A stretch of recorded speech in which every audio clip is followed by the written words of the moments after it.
Hello and good morning to all. Welcome to your computer class. Well, today in this session, we will discuss the MCQ test paper that you have solved earlier. Now, let's start. Well, the first question was, print media is a part of which type of technology? Fine.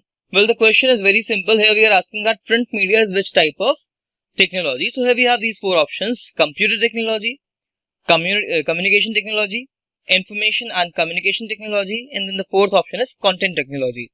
Well, let's talk about this first option. In this first option, computer technology means everything which is related to our computers, hardware and software. Fine. Well, this print media is something which is in a hard copy format. It means it is a paper format. Fine. And this paper format is not a part of our computers, hardware or software. Fine. Well, for that we can use printers for printing purpose, but this print media will not be a part of any printing process, because here this term media is used, and media means sharing or communicating. So with the printer we cannot communicate. Fine. But with the printer we can print papers. Okay.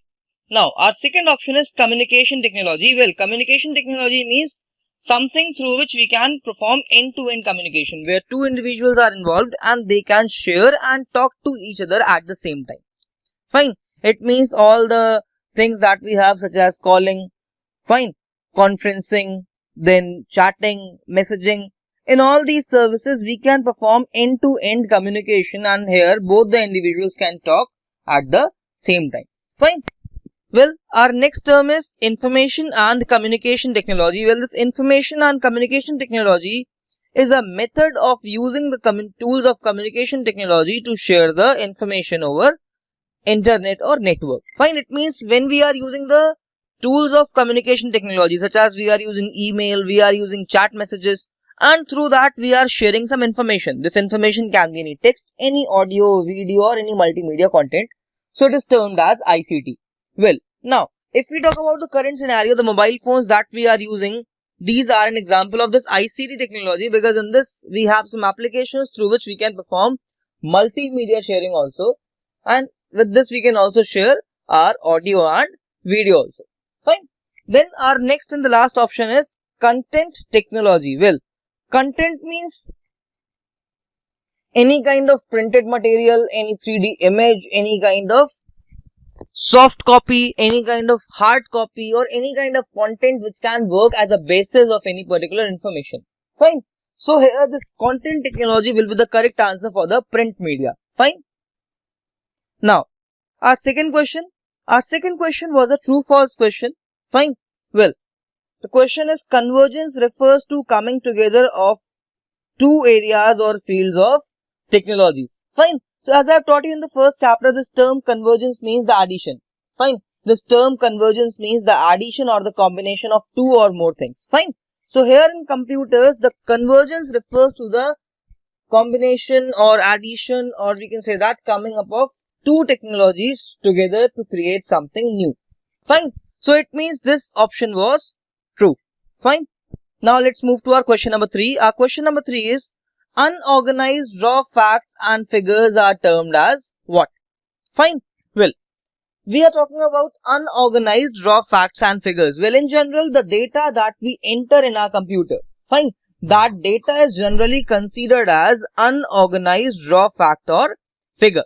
Fine. And when that data is analyzed or processed, then we get information. It means our correct answer will be data.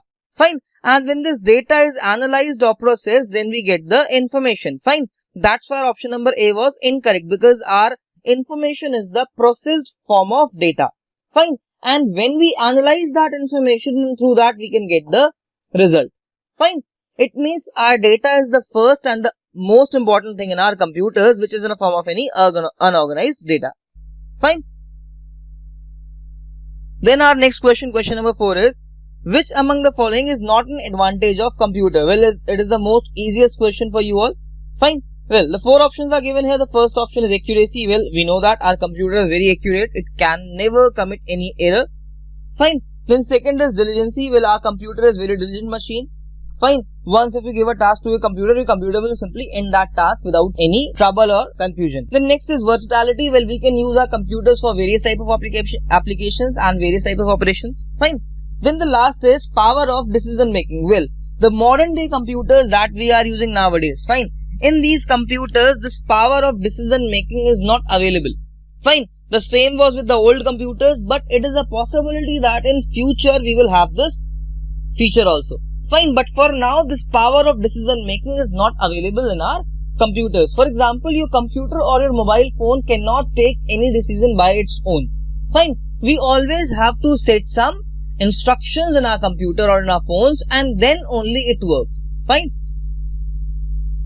Then our question number 5. Question number 5 is, which component of the computer does the entire thinking and controlling? Fine. Well, it is the most important question, and for that we can have two possible answers. But here we have to check for the options given first, and then we have to write our answer. Fine. Well, we are talking about the entire thinking and controlling. Well, inside our computer system, if we are talking about entire thinking and controlling, then it is the task of our CU, that is control unit. Fine. It is the task of our control unit. But as per these options, we have 4 options, that is CPU, motherboard, software and output devices. Fine. Well, out of these 4 options, the motherboard is a hardware component. It means it is not a correct answer. Then this software device is also a hardware component. So its output device is also a hardware component, so it means it is also not our correct answer. Then option number C is softwares. Well, these softwares are the set of programs which can help our computer to work, but these are not the main controlling part. Fine. It means it cannot be our correct answer. Fine. Software are the instructions. Software क्या होते हैं भाई? These are the general instructions. But ये instruction computer की entire thinking को control नहीं कर सकती भाई. Entire control नहीं कर सकती पूरी तरीके से computer को. Fine. That's why this option will be incorrect. Now our first option is CPU. Well, CPU stands for Central Processing Unit and it has 2 units, that is CU and ALU. एक third भी होता है memory वाला part, but अभी हम लोग सिर्फ majorly 2 पे फोकस करेंगे, that is CU and ALU. Fine. और इस CPU के ही CU का काम होता है सारी थिंकिंग और कंट्रोलिंग वाले कामों को करना. That's why correct answer will be CPU. Fine. But अगर इस क्वेश्चन में मेरा एक और ऑप्शन कहीं पर CU अगर मैंने मेंशन करा होता तो इसका करेक्ट आंसर होता CU. फाइन. बट अगर यहाँ पर CU नहीं है, इट मींस CU किसका पार्ट है भाई? CU पार्ट है हम लोग के CPU का, and hence our correct answer will be CPU. Fine. Now next question is question number 6. Well, in this question number 6, we are asking that input devices, output devices and secondary memory. Fine, we are not talking about the primary memory, we are talking about the secondary memory, that is our CD, pen drive or hard disk. Fine, these are connected to the motherboard via connecting wires. Fine, generally the hard disk that we have to connect these hard disks by using some wires. Fine. All our input and output devices are connected by using some wires. Fine. So here we are asking that what these wires are called in general. Fine. Well, I have told you earlier that registers are a part of memory. Registers memory होते हैं, ये wire नहीं होते हैं. Incorrect answer है. Fine. Now we have 2 options, system buses and C, that is cable. Fine. अगर ये दोनों correct नहीं होंगे तो हम लोग none of these move करेंगे. But wait. The first option is system bus. Well, in general, in our computers, all the wires inside the cabinet, inside the CPU box, all the wires which are available, all these wires are termed as system buses. Fine. Because these wires generally carry some bit by bit data. Fine. Or bit to bit instruction. So it means our option number A is correct and option number C will not be correct, and D is also. Obviously बात है, नहीं correct होगा. Then question number 7. Which unit of computer directs the entire computer system to carry out or execute stored program instructions? मतलब क्या पूछा जा रहा है भाई यहाँ पर, समझो जरा. We are asking that कौन सी यूनिट है. फाइन. कौन सी यूनिट क्या करती है पूरे कंप्यूटर में हम लोगों के इंस्ट्रक्शंस को एग्जीक्यूट करना, उनको कैरी करना, उनको स्टोर करना और काफी सारा अलग अलग तरीके का काम करती है. Fine. It means we are talking about that controlling part of CPU. Fine. तो ये controlling वाला काम किसका होता है भाई? It is the part of our control unit. Fine. Hence our correct answer will be control unit. अब देखते हैं ALU आंसर क्यों नहीं था भाई. Well, this ALU generally stands for arithmetical and logical unit. अगर मैं यहाँ पर बोलता कि भाई मुझे कुछ एडिशन, सब्ट्रैक्शन, मल्टीप्लिकेशन करना है, मुझे कोई भी लॉजिकल टास्क लेना है, लाइक मुझे कोई फाइल डिलीट करनी है, फाइन, लाइक मुझे कोई डेटा डिलीट करना है, अगर ऐसा वाला कोई भी ऑपरेशन है, then our correct option will be ALU. But यहाँ पर ऐसा वाला कोई तो ऑपरेशन हम लोग कर नहीं रहे, that's why correct answer will be control unit. Then our next question, जिसमें किसी को प्रॉब्लम नहीं आई होगी, that is question number 8. The question is the first 2 steps of machine cycle are termed as. Well, सबसे पहला क्वेश्चन आता है कि भाई what are these first 2 steps. अगर किसी को बताओ then please pause this video and comment down the steps. Fine. Well, in general, we know that our machine cycle comprises of instruction cycle and execution. Our machine cycle is comprises of instruction time and execution time. It means यहाँ पर initialization time तो होता ही नहीं है. और अगर इन दोनों में से कोई करेक्ट आंसर है, यानी none of these भी हमारे यहाँ पे करेक्ट आंसर नहीं होगा. फाइन. अब इन दोनों में से करेक्ट आंसर क्या होगा? We have to pick that. Fine. अब सबसे इंपॉर्टेंट चीज, मशीन साइकिल्स की स्टेप्स क्या होती है भाई? तो भाई पहली स्टेप होती है मशीन साइकिल की, the first step of the machine cycle is to fetch the instructions. Instructions को फेच करने के बाद वो एनालाइज करता है और फिर वो भेजता है एएलयू के पास में. फिर एएलयू क्या करता है थर्ड स्टेप में एएलयू उस इंस्ट्रक्शन को प्रोसेस करके रिजल्ट जनरेट करता है. और फोर्थ स्टेप में हमारा जो इंस्ट्रक्शन होता है, जो कि अब आउटपुट में कन्वर्ट हो चुका है, उसका आउटपुट यूजर को या तो डिस्प्ले होता है तो मेमोरी में शो होता है. फाइन. तो इसका मतलब हुआ कि जो हमारी फर्स्ट 2 स्टेप्स हैं, these 2 steps are generally the instruction time, because in these 2 steps we are analyzing or fetching our instructions. Fine. And then our next 2 steps, these are the last 2 steps, these are termed as the execution time, because in last 2 steps में क्या हो रहा है भाई, हम लोग जितनी भी instructions थे उनको हम लोग execute कर रहे हैं और एक result को generate कर रहे हैं. Fine. Now let's move to our question number 9. Well, इस क्वेश्चन में थोड़ा सा तुम लोगों को डाउट था. वेल, आई होप कि तुम लोगों ने अगर कॉमन सेंस बेटा यहाँ पे यूज करा होगा, then you could have mark the correct answer. The question was कि which among the following is not an operation of ALU. Fine. अब हम लोग यहाँ पे क्वेश्चन पूछ रहे हैं कि भाई इनमें से कौन सा ऑपरेशन नहीं है एएलयू का. Fine. Well, the first option is adding the numbers, ये एएलयू का काम है. कंपैरिजन भी एएलयू का काम है, डिलीशन भी एएलयू का काम है. इट मींस जितने भी ऊपर दिए हुए हैं, all of these are the operations of ALU. Fine. Hence our correct option will be answer number D. तो अगर तुम लोगों ने इसमें आंसर नंबर डी मार्क करा है, then you could have got the marks. Fine. Question number 10. The physical components of a computer are called. Well, ये तो बहुत इजी क्वेश्चन था भाई. The physical components are the components that we can touch और that we can see. Fine. So these components are generally termed as the hardware components. Fine. हम लोगों के पास यहाँ पे ऑप्शन था सॉफ्टवेयर का. भाई सॉफ्टवेयर क्या होता है? Software is a part of our computers. Software क्या होते हैं जनरल भाई? सॉफ्टवेयर आर द इंस्ट्रक्शंस और set of programs which are stored inside a computer. We can not touch them. Fine. We can generally use them और we can generally see these programs in our computers display. Fine. So it means our correct answer was option number A, hardware. Then our question number 11 was all data is temporarily stored in registers during the execution of program. Well, this one I have told you earlier कि भाई हम लोगों की computer की memory में, computer की जो memory होती है ये 2 टाइप की होती है. फाइन. इसमें 2 कैटेगरीज है. पहली यहाँ पर होती है प्राइमरी मेमोरी और सेकेंडरी यहाँ पर होती है हम लोगों के पास सेकेंडरी मेमोरी. फाइन. जो कंप्यूटर की प्राइमरी मेमोरी होती है ये टेम्परेरी होती है नेचर में, सिर्फ रोम का यहाँ पर एक्सेप्शन होता है. फाइन. रोम को छोड़ के कंप्यूटर की बाकी सारी प्राइमरी मेमोरीज कैसी होती हैं? टेम्परेरी होती हैं. इट मीन्स रोम टेम्परेरी नहीं है, बाकी सब की सब कैसी हैं? टेम्परेरी होती हैं. वेराज सेकेंडरी मेमोरी क्या होती है? सारी सेकेंडरी मेमोरीज परमानेंट होती हैं. Fine. All are secondary memories are permanent. It means इसमें स्टोर डेटा कभी भी डिलीट नहीं होता है. अब बात करते हैं हम लोग प्राइमरी मेमोरी के बारे में. तो in our computers primary memory we have RAM, then next we have ROM, and then next we have the registers. फिर यहाँ पर कुछ चीज़ें और आती हैं जैसे कि हमारी कैश मेमोरी. ठीक है, it is generally CACHE not CASH, but it is pronounced as cache CACHE. Fine. तो इस तरीके से बहुत सारी मेमोरीज हैं जो हमारी कंप्यूटर की प्राइमरी मेमोरी का पार्ट है. Fine. That is RAM, ROM, register and cache memory. Fine. अब इसमें से जो रैम होती है ये क्या करती है भाई? रैम जनरली प्रोग्राम्स को स्टोर करती है, वो सारे प्रोग्राम्स जो CPU को प्रोसेसिंग के टाइम से पहले चाहिए. फाइन. मतलब क्या हुआ, सपोज करो कि भाई मुझे कोई मैं गेम खेल रहा था.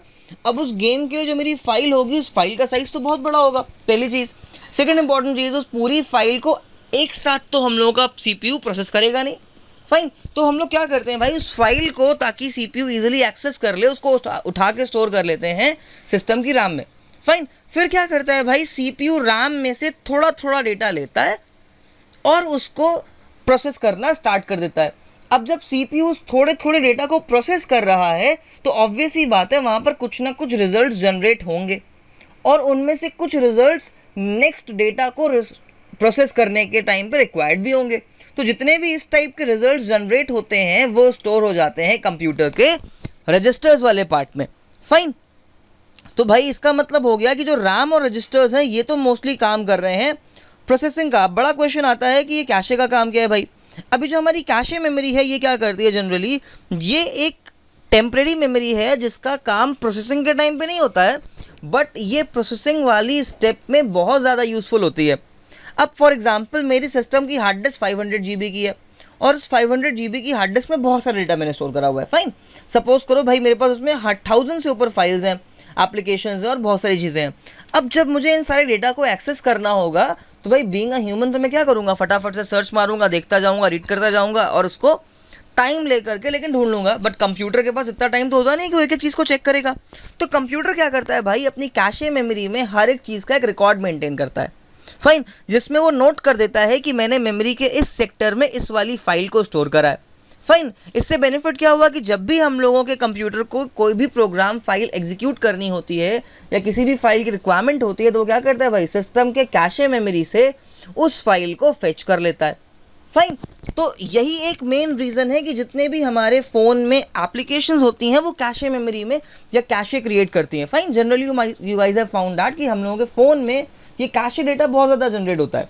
फाइन, अब नोटिस करा होगा अगर कभी भी हम लोग अपने सिस्टम का कैशे डेटा डिलीट कर दें या उसको रिमूव कर दें तो जो एप्लीकेशंस होती हैं जब उसको नेक्स्ट टाइम ओपन करो तो वो कुछ सेकंड्स का डिले लेती हैं, यानी कुछ सेकंड्स के बाद लॉन्च होती हैं।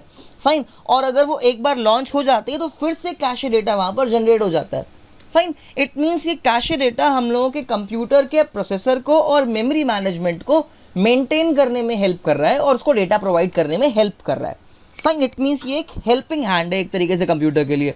अब लास्ट चीज़ बच गई है भाई रोम। आखिर ये रोम क्या है भाई, अब हम लोगों के कंप्यूटर को जब भी हम लोग स्टार्ट करते हैं तो at that time we have to process और load our operating system into the computers main memory, fine, as well as in the computer secondary memory so that we can see or we can operate with our computer। उस condition में हम लोगों के operating system को secondary storage से fetch करना, read करना और उस अकॉर्डिंग डिस्प्ले पे आउटपुट जनरेट करने का काम होता है सिस्टम के रोम का। फाइन, इट मीन्स ये सिस्टम का जो रोम है इसका टाइम बहुत कम है वर्क करने का। जब हम लोग अपना डिवाइस स्टार्ट करते हैं, मोबाइल फ़ोन या लैपटॉप को स्टार्ट करते हैं, बस ये स्टार्टिंग के कुछ सेकेंड्स में ही वर्क करता है। Fine. Now let's move to our question number 12. That was the computers used in thermometer is an example of. Well, it is also a very important question. इसको भी डिटेल में समझना है। चलो देखते हैं भाई यहाँ पर ऑप्शंस क्या दिए हुए हैं। Well we have options like analog, digital and hybrid computers. Fine, अब सबसे पहले समझते हैं कि एनालॉग कंप्यूटर्स, डिजिटल कंप्यूटर्स और हाइब्रिड कंप्यूटर्स होते क्या है। Well first we will start with this term digital computer because analog यहाँ पे करेक्ट आंसर है। इसको डिस्कस करना तो भाई फेयर नहीं होगा बिकॉज हम लोगों को पहले तो ऑप्शन एलिमिनेट करने पड़ेंगे। वेल डिजिटल कंप्यूटर्स वो कंप्यूटर्स होते हैं जिसमें जो इनपुट होता है वो 0 और 1 के फॉर्म में जाता है। It means that input is in the binary format, whereas in this thermometer, जो थर्मोमीटर होता है हम लोगों का बेटा, कि थर्मोमीटर क्या कर रहा है, टेम्परेचर को मेजर कर रहा है, यानी यहाँ पर जो डेटा जाएगा वो बाइनरी फॉर्मेट में नहीं होगा। फाइन, ये क्या है, ये एक फिजिकल क्वांटिटी है, यहाँ पर सेंसर्स चाहिए डेटा को रीड करने के लिए। Fine, what we need some special type of sensors. अब ये जो सेंसर्स हैं ये हमेशा इलेक्ट्रिक सिग्नल्स तो जनरेट नहीं करेंगे, that's why the correct answer will not be digital computers. Fine, now let's move to our option number C, that is hybrid computers. भाई as per this option hybrid computers क्या होते हैं, hybrid computers वो होते हैं जिनमें digital और analogue दोनों की प्रॉपर्टीज होती हैं।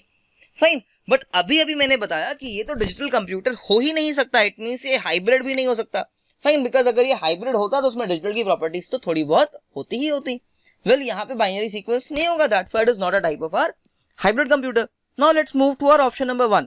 Well when we were discussing this term analog computers, I have told you कि analog computers use होते हैं measure करने के लिए physical quantities, fine, such as temperature, voltage, current, weight and so on.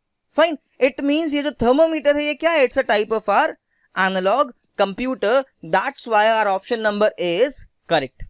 Now let's move to our question number 13. The question number 13 is the most easiest one because यहाँ पर answer सामने दिया हुआ था The question is the tiny chips embedded within the circuit appliances such as television, washing machine and wristwatch is an example of or are example of. Well, यहाँ पे question में पूछ रहे हैं कि छोटे छोटे सर्किट्स जो लगे होते हैं भाई अंदर किसी की चीज के अटैच होते हैं, एम्बेडेड होते हैं, किसके अंदर एम्बेडेड होते हैं भाई, तो ये एम्बेडेड होते हैं television, washing machine, wrist watches के अंदर। तो भाई इन कंप्यूटर्स को हम लोग कहते हैं एम्बेडेड कंप्यूटर्स। यहाँ पर आंसर ऑलरेडी गिवन था क्वेश्चन में। अब समझते हैं ये मिनी कंप्यूटर और माइक्रो कंप्यूटर्स क्या होते हैं भाई। तो जनरली मिनी कंप्यूटर्स जो होते हैं, these computers are capable enough to carry a lot number of users, fine, और इनकी प्रोसेसिंग कैपेबिलिटी बहुत ज्यादा होती है। जनरली इसमें 2 से ज्यादा प्रोसेसर्स होते हैं और ये यूज होते हैं for processing bulk data, fine. But ये जनरली यूज करे जाते हैं कुछ स्पेशल मैनेजमेंट सिस्टम्स में जहां पर हम लोगों को मल्टीपल एम्प्लॉइज को एक इंटरफेस प्रोवाइड करना होता है। Then next we have micro computers. Well, micro computers are also termed as are personal computers और are desktop computers or our mobile phones, our personal computers, smart PCs that we have, fine. These are the type of our micro computers. तो यहाँ पे जो embedded computers यानी television, washing machine, wrist watches, fine, ये micro computer का part नहीं है because micro computer में एक डेडिकेटेड मेमोरी होती है, फाइन। यहाँ पे dedicated input and output devices होते हैं, लेकिन एम्बेडेड कंप्यूटर्स में ऐसा कुछ भी नहीं होता है। Okay, now let's move to our next question, that is question number 14. Dash consists of 2 or more processors and can support 4 to 200 users at a time. Well, question बड़ा सिंपल सा है, बहुत इजी सा है। क्वेश्चन में हम लोग बोल रहे हैं भाई ऐसा कौन सा कंप्यूटर है जिसमें 2 से ज्यादा प्रोसेसर्स हैं। अभी मैंने पिछले क्वेश्चन में बताया था, फाइन। अब जरा देखते हैं ऑप्शंस को। वेल, लास्ट क्वेश्चन में एम्बेडेड हम लोगों का करेक्ट आंसर था जो कि छोटा सा कंप्यूटर है। इट मींस यहाँ पे तो बहुत सारा प्रोसेसर हो ही नहीं सकता ना, तो that's why this option will not B correct. फिर बात करते हैं माइक्रो कंप्यूटर्स की। माइक्रो कंप्यूटर्स वो कंप्यूटर्स हैं जो हम लोगों के घरों में होते हैं, फाइन, या जो हम लोगों के पास होते हैं जनरल डेली लाइफ के लिए, फाइन। इन सारे कंप्यूटर्स में maximum we can have only 1 processor chip. इसमें 2 प्रोसेसर चिप हम लोग यूज नहीं कर सकते हैं बिकॉज इनका यूज लिमिटेड होता है, that's why this option will be incorrect. अब बात करते हैं ऑप्शन नंबर डी की। वेल, ऑप्शन नंबर डी जो है यहाँ पर मैंने मेंशन करा है 200 यूजर्स, और हम लोग बात कर रहे हैं ऑप्शन नंबर डी में सुपर कंप्यूटर्स की। भैया सुपर कंप्यूटर्स एक साथ हजारों यूजर्स को मैनेज कर सकते हैं, फाइन, समझ रहे हो बात को। इन कंप्यूटर्स में बहुत सारे प्रोसेसर्स होते हैं और ये कंप्यूटर्स कुछ लिमिटेड नंबर ऑफ इंडिविजुअल्स को थ्रू मैनेज नहीं करे जा सकते हैं, that's why this answer will never be correct for this case, fine. And hence we are left with only one option, that is mini computers. अभी mini computers क्या होते हैं, मैंने पीछे बताया था अभी कि मिनी कंप्यूटर्स में 2 या उससे ज्यादा प्रोसेसर्स होते हैं और ये किसी डेडिकेटेड टास्क को मेंटेन करने के लिए बनाए जाते हैं, और जनरली इनका काम होता है एक पर्टिकुलर ऑर्गेनाइजेशन में अलग अलग एम्प्लॉइज के बीच में कुछ डेटा या रिसोर्सेज को शेयर करना, फाइन। जैसे कि बिलिंग सॉफ्टवेयर देखे हैं आप लोगों ने, तो बिलिंग सॉफ्टवेयर जनरली मेंटेन होते हैं मिनी कंप्यूटर्स के through, fine. For example malls में जाते हैं तो वहां पे हम लोग देखते हैं कि वहां पर सिर्फ एक टच स्क्रीन डिस्प्ले होती है, फाइन। लेकिन जितनी भी वहां पे इस तरीके के बिलिंग काउंटर्स होते हैं या कैश काउंटर्स होते हैं, उन सारे काउंटर्स में एक ही सिस्टम होता है जो कि एक मॉनिटर होती है टच स्क्रीन वाली। अब ये जो जनरली टच स्क्रीन मॉनिटर है ये इनके एक मेन सेंट्रल सिस्टम से अटैच्ड होगा और वो बेसिकली टाइप है mini computer. Then next we have option number 15, sorry, question number 15, that is which among the following is the most powerful computer that is capable enough to perform trillions of calculations. Well, question को पूरा पढ़ने की जरूरत ही नहीं पड़ी, मैंने इसी step से, यानी कि जहाँ पे लिखा हुआ है ना ट्रिलियंस ऑफ कैलकुलेशन, मैंने इसी से इसका आंसर को एनालाइज कर लिया भाई। हम लोग बात कर रहे हैं ट्रिलियंस की। ट्रिलियंस क्या होता है पता है, मिलियंस और बिलियंस से भी ज्यादा, यानी ये एक बहुत बड़ा नंबर है और इतना बड़ा, इतनी सारी कैलकुलेशंस तो भाई कोई नॉर्मल कंप्यूटर जनरली परफॉर्म नहीं कर पाएगा। इट मींस इस कंप्यूटर के अंदर होंगे हजारों प्रोसेसर्स, फाइन। अभी जो हजारों प्रोसेसर्स होते हैं किसमें होते हैं, ये होते हैं सुपर कंप्यूटर्स में, इसलिए इसका आंसर हो गया सुपर कंप्यूटर, फाइन। और यहां पर देखो हायरार्की बेटा समझ लो, सुपर कंप्यूटर सबसे बड़े होते हैं, उसके बाद नंबर 2 पर आते हैं मेन फ्रेम, नंबर 3 पर आते हैं मिनी, और सबसे छोटे होते हैं micro computers, fine. Got this much? So it was a discussion of your all the MCQs, because तुम में से बहुत बच्चों ने मुझसे ग्रुप में पूछा था, कमेंट सेक्शन में पूछा था, कुछ लोगों ने मैसेजेस करे थे, दैट्स व्हाई मैंने सारे क्वेश्चंस को डिस्कस कर लिया है, फाइन। आई होप कि अब किसी को कोई भी क्वेरी डाउट नहीं होंगे। अगर किसी को अभी भी कोई डाउट या क्वेरी हो then please comment down in the comment section of this video only, fine. Because अभी अगर तुम लोग इसको ग्रुप में पोस्ट करोगे तो वहां पे बहुत ज्यादा कंफ्यूजन क्रिएट हो सकता है, because you have some other exams also. So till your next exam, keep learning, stay safe and keep supporting us, and thank you so much for watching this video.